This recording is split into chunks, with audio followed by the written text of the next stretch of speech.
à tous et bienvenue pour cette nouvelle vidéo des aventures photographiques. Depuis quelques jours, depuis quelques semaines, ça bouge pas mal au niveau des commentaires. Vous commencez un petit peu à me donner vos avis sur certaines choses, à interagir avec mes vidéos et ça me fait super plaisir parce que je vois que ça vous intéresse, que vous avez des choses à dire et je vais essayer de mettre vos conseils en pratique dans mes prochaines vidéos. En tout cas, vraiment merci énormément pour tout ça. Je vais vous remercier en faisant cette petite vidéo un peu plus tuto. Je vais vous montrer un petit peu comment se déroule chez moi, tranquille, une petite séance de type nature morte en lumière naturelle. On a de la chance aujourd'hui, il fait super beau.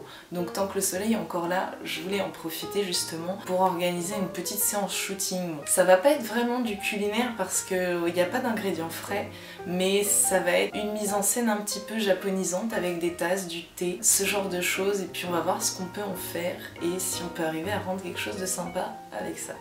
Avant de commencer à shooter, il y a une petite chose qu'il faut que je vous dise sur vos appareils photo. Je vous ferai une autre vidéo qui parlera plus précisément de ce point-là, mais si vous souhaitez vraiment faire des images que vous allez exposer, que vous allez retoucher, eh bien je vous conseille de les faire en format RAW.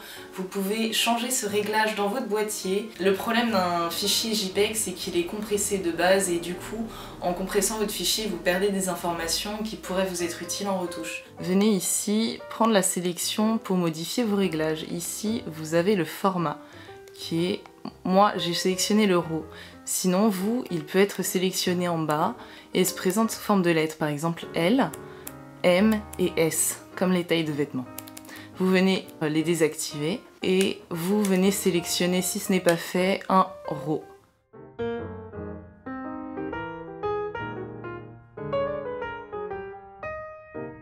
Ici, en fait, j'ai mis un petit réflecteur que j'ai scotché avec du gaffeur qui réfléchit la lumière pour me permettre de déboucher les ombres au niveau des tasses et de la théière. Je travaille avec le 5D Mark II et un 50 mm 1.8 que j'ai ouvert à 1.8 justement pour réussir à avoir une profondeur de champ assez faible qui se concentrerait juste sur le bord du verre et peut-être quelques feuilles de thé séchées plutôt que sur le reste du fond. J'essaye plusieurs angles de vue différents pour voir un petit peu comment ça rend le mieux au niveau de l'image et au niveau de la composition.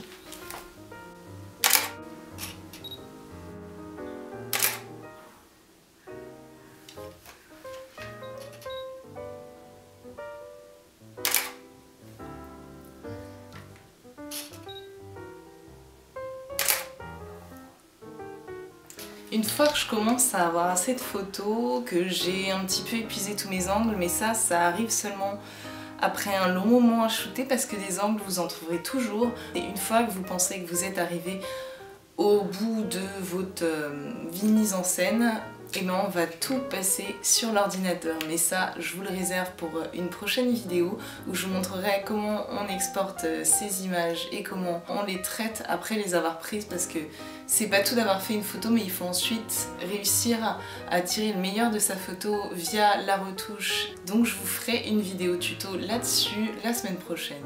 Voilà, c'est fini pour notre vidéo d'aujourd'hui. Je vous laisse sur ces belles images. On commence à être de plus en plus nombreux sur cette chaîne. Ça me fait super plaisir et puis à très bientôt pour une nouvelle vidéo. Bisous à tous.